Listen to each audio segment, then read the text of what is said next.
sorry I'm late. All good. We know it's all good. Bedside Baptist, baby. Do what you do, baby. It's all good. Sometimes you gotta run a little over a little bit. You know what I'm saying? So Pastor, get happy. Dun, dun, dun, dun, dun, dun, dun, dun, dun, dun. Can you stop cartwheeling down the aisle, please? For real. How many times you gonna catch the Holy Ghost? Really? Come on, y'all. You need to have a Holy Ghost session where you can catch the Holy Ghost at a specific time between 11:15 and 11:23. After that, ain't no more flipping. You sit your and be quiet and listen.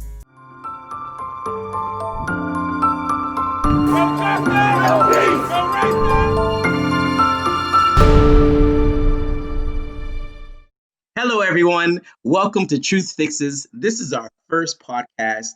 And what we do, we try to go ahead and get through all of the mess so you can actually have the right stuff. With me today, we have Gerald, we have Keith, and we have Officer Courtney. Big Gerald, please introduce yourself. Hey, everybody. What's up? My name is Gerald, aka Mr. Visions on YouTube and everywhere else. You can follow me, find me, whatever, but that's not important. I am a dad. I am I'm IT professional. I've been an IT professional now for 20 plus years, and I'm also a photographer and videographer.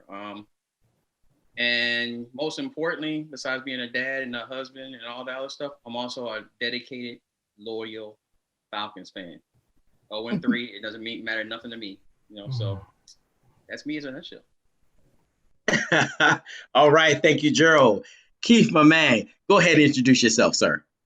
Keith Langley, 20 years in marketing, father, husband, soccer dad of 2 boys, and I don't have any jersey on because my team doesn't have a logo anymore. We're just the Washington Football Club,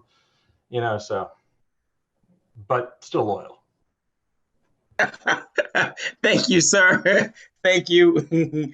And today we have a special guest with us. Absolutely. Ooh, man, a very special guest. Please, Officer Courtney, could you please introduce yourself today? Yeah, my name's Courtney. I have over 30 years of law enforcement, both at the local and federal level. I'm currently retired, working part-time. Proud grandmother, getting ready to have another grandchild, so we're going to have that stable up to 2. So wow. Congratulations. That's awesome. Yeah, it's awesome. We're really excited. And football, I'm a Packers fan, so my dad was a Packers fan and passed it on. Interesting. We play all today, so congrats on the win then. You're not gonna win till about 2.5 minutes left in the fourth quarter. Just letting you know that. That's true. It was going to get it to you. All right, everyone, and I am your host, moderator, whatever you like to call me. I am Jared JT Beverly, a dad, a father, a husband. I have 2 beautiful kids. Woof, love them to death. Love them to death, and I represent the Eagles. Love my Eagles. All right, so let's get to TruthFIxes. With TruthFIxes, we are here to tell you the truth. Our first topic, Breonna Taylor. Wow, Breonna Taylor. So you guys know the death of Breonna Taylor, a Black medical worker who was shot and killed by Louisville police officers in March during a botched raid on her apartment, led to wide-scale demonstrations in the spring and summer. And as the case drew more attention, we found out that a grand jury indicted a former police officer in late September for the wanton endangerment. Am I saying that correctly, Officer Courtney? Yes. All right. For his actions during the raid, he pleaded not guilty. No charges were announced against the other 2 officers who fired shots. No one was charged for causing Miss Taylor, death. Wow. That's why I'm so happy that we have Officer Courtney here as well. Officer Courtney, I had a question. they said that, and I'm talking about what I'm hearing from, they said for witnesses that they didn't hear anybody announce themselves going into the apartment. I mean, are police officers, are they supposed to announce themselves? Or they sometimes they don't have to announce themselves to go in to get somebody. How does that work, Officer Courtney? Well, from my understanding, again, all this is from what I've read and what I've seen in the news, not from personal experience. But I worked narcotics for a long time as a local and at the federal level. A no-knock warrant, number one, is very difficult to get at the federal level and in the Commonwealth of Virginia. When you have a no-knock warrant, you don't have to knock and announce. That's the whole difference between having a regular search warrant and a no-knock warrant. If they had a regular search warrant, then they would absolutely have to knock and announce.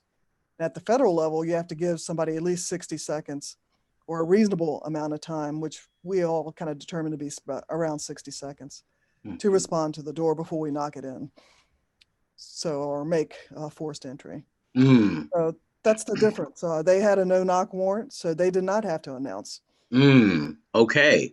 Wow. Thank you, Officer Courtney. Now, Officer Courtney, and even for the panel here, Keith or Gerald, if somebody is trying to come in your house, now I know what I would do, but if I'm hearing people, trying to come in my house, with my kids and wife here, the first thing I'm thinking of is protecting my family. That's the first thing I'm thinking of. I mean, that would be my first thing. Oh my gosh. Well, first of all, I would want to know who's coming in my house. Why are they trying to get in my house? And the second thing is, okay, well, where's my kids and where's my wife? So that they can, be protected. I know for me personally, I would think about protection. Now, but what we've kind of found out that it's kind of both sides. We're hearing that possibly there were shots towards the police, but I guess the boyfriend was thinking that somebody was coming in, busting down his door, coming in. He's thinking, okay, somebody's coming to get me or get somebody. I don't know. But we also found out that during this mass raid that Breonna Taylor was apparently either still asleep or she was already in her bed, and shots fired and hit her multiple times actually. And what we found out is that nothing happened with this, nothing.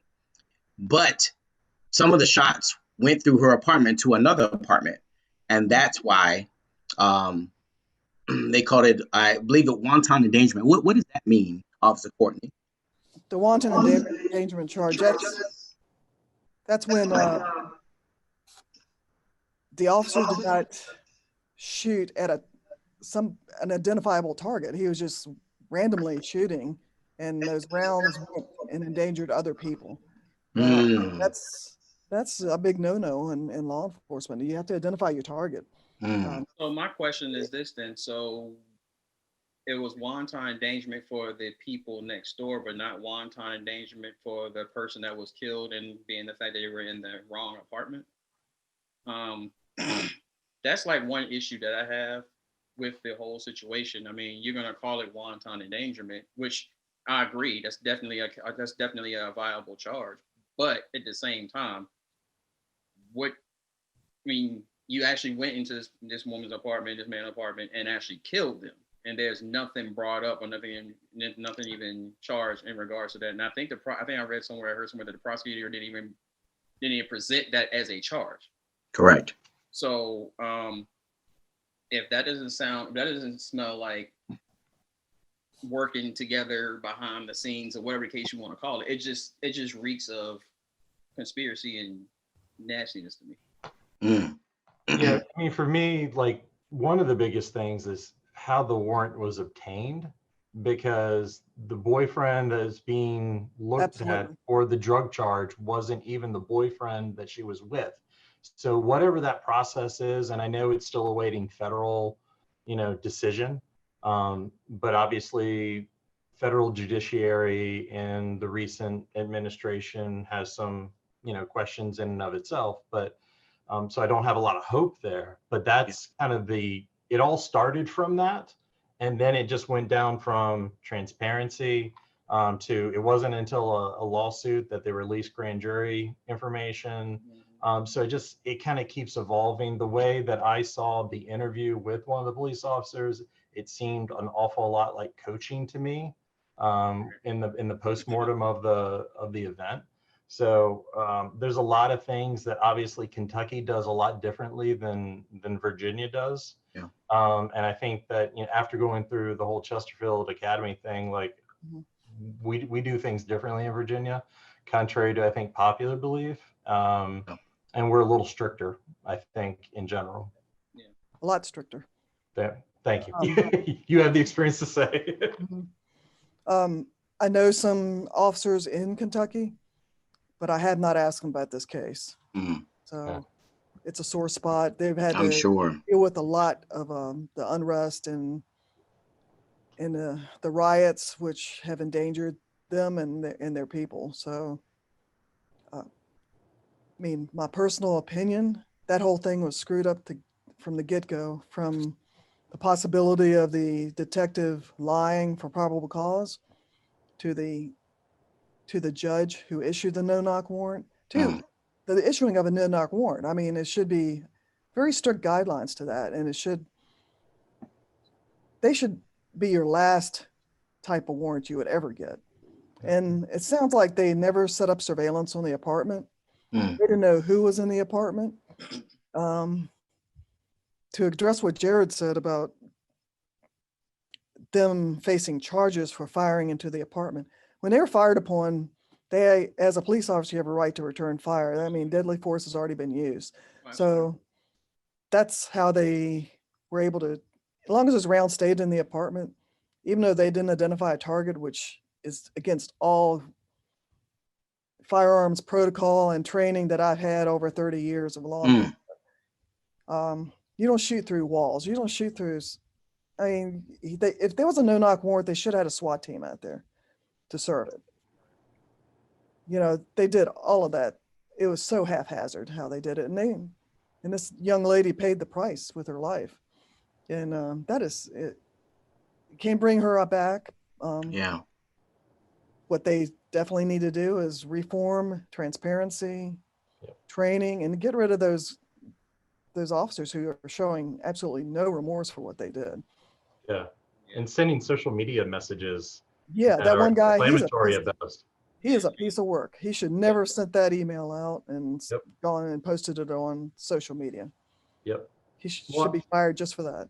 And I think there are certain people that follow leadership in that regard. So, you know, when you see leaders make inflammatory statements and cause it as a political division issue, I think a lot of people kind of take that cue and kind of continue it moving, and they think that gives them free will to say whatever they want to. And yes, you have free speech, but guess what? Consequences come with those free speeches. Right. So, correct. Words have consequences. For sure. Definitely. And I know Amy Hess. She is just taken over for their Department of Public Safety for the Commonwealth of Kentucky. She is a squared away woman. She was an agent for a number of years. I worked with her on audits and inspections. And if anybody's going to get all of that turned around, she will. And he called her out in that whole rambling email he sent out. And that was just, he's messing with the wrong woman. I can tell you. Good. That's great to hear. That is great to hear. Wow. Well, I'm glad that we touched on this one.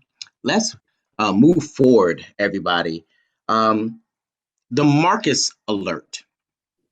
The Marcus alert. So during my research, I found that the Marcus alert is now for having professional counselors, could be psychologists, could be people who are in that profession, to go along with police officers to some of their domestic calls to help, I guess the word is, de-escalate the situation. Officer Courtney, what have you heard from the Marcus alert? Uh, do you think it's something that is needed?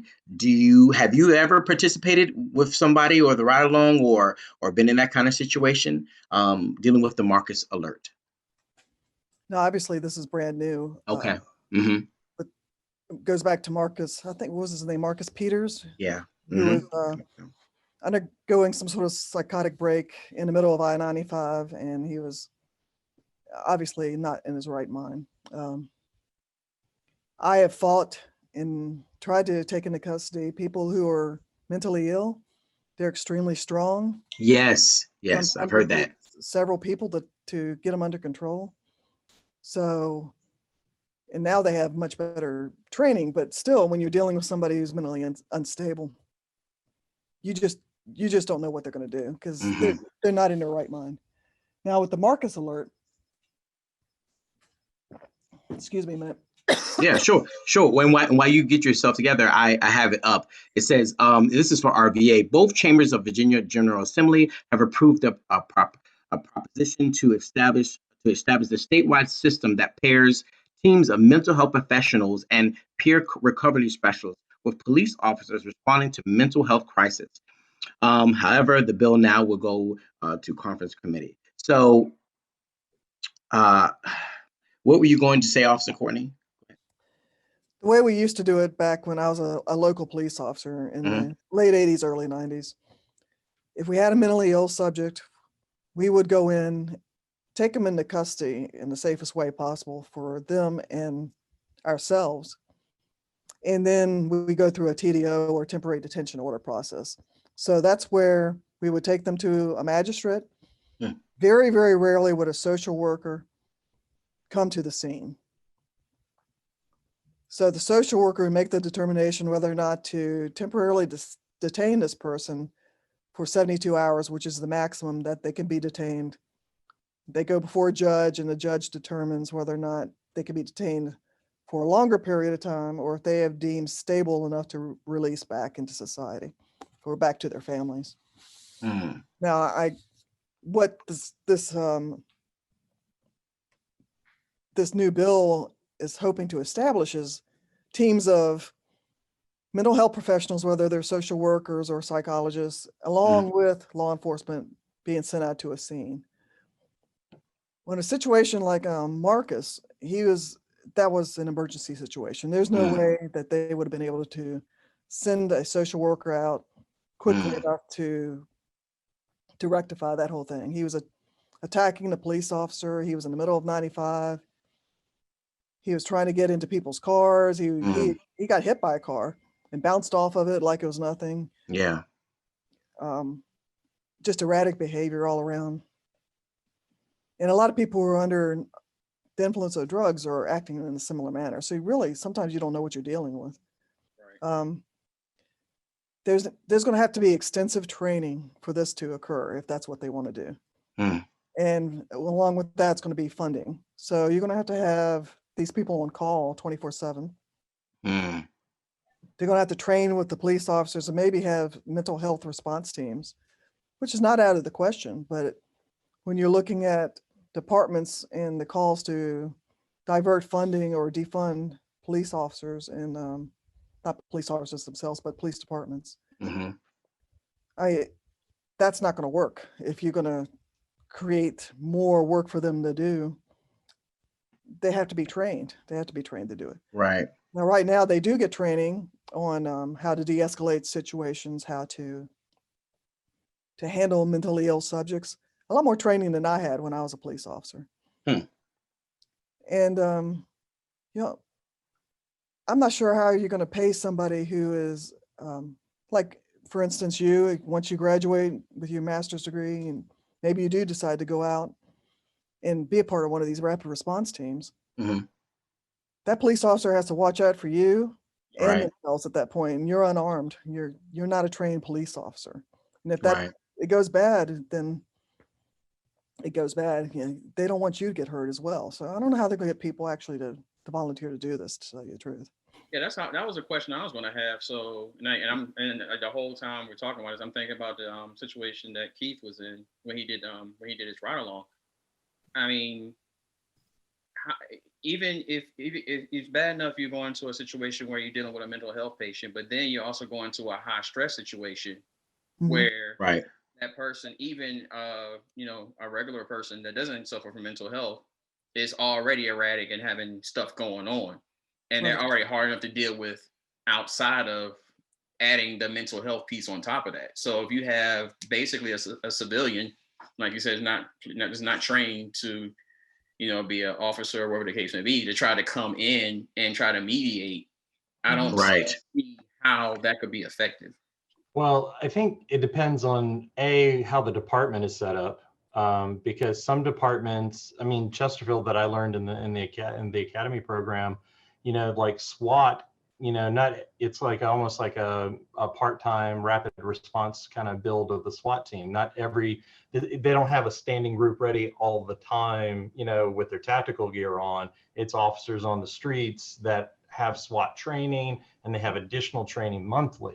So I can see where it might work better in Chesterfield than maybe some other localities, because I mean, some localities don't even have body cameras at this point. Yeah. So when we talk about funding, or it's basically choices between bulletproof vests or body cameras for some departments. So I think that if you're making it across the state, the funding's the biggest thing, number one, and then number two, it's got to figure out some sort of guidelines that works for every individual county. And that's going to be a tough ask. I think it's worthwhile to certainly have mental health professionals, but you had mentioned my ride along and the domestic that I had. Like, if I wasn't 6'4", 6'5", and I was a small little mental health person, and that's 6'5" guy who was screaming at the top of his lungs, who knows what could have happened, because he was ready to go. He was ready to pop at any moment.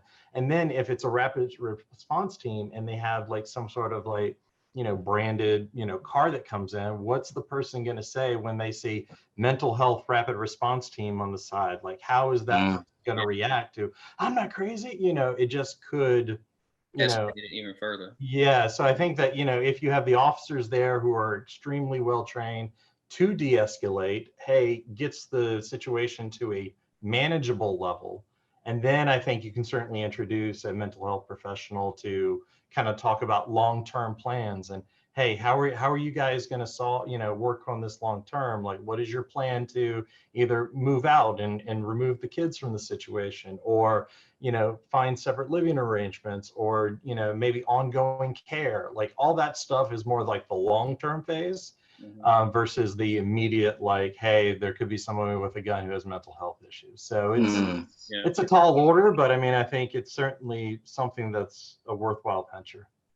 What I was looking for is, and I just found this as the link that I received from a friend. Touches some around that. It says a new program in Denver that sends a paramedic plus a mental health expert to 911 calls instead of police, launched amid calls for alternatives to policing. So far, the van has taken more than 350 calls without once having to call in police backup. So that's also Denver, where they have legal marijuana. You got a point. Yeah. What I say to that, and we have about 5 more minutes. What I say to that, guys, and I guess this is to everybody, and Officer Courtney especially, do police officers have too many hats? Oh, definitely. Definitely. I always said that we were chief bottle washer, priest, social worker, a marriage counselor, healthcare. Yep. You do. You have a lot of hats you have to wear. And now in today's society, things are a lot more stressful for a police officer. Yeah. And the budgets aren't keeping up with the needs of the police. And like Keith said, some police departments have to decide whether they have to issue body armor or cameras. They're not going to be able to afford any specialized teams to respond out to these situations. And it's only in Denver. That might work right now, but it's only going to take one paramedic or one mental health civilian to be shot. Yeah. Right. And that's going to end. Yeah. Immediately. Yeah. It's just a dangerous situation whenever you're dealing with somebody who's not thinking clearly, whether it's through a mental health issue or because they've smoked weed that has PCP laced in it and they have no idea it's in there and it's sent them into a psychosis. So it's a dangerous situation all around. I mean, also too, I would like to add too that, I mean, we need mental health counseling for the officers themselves. Definitely.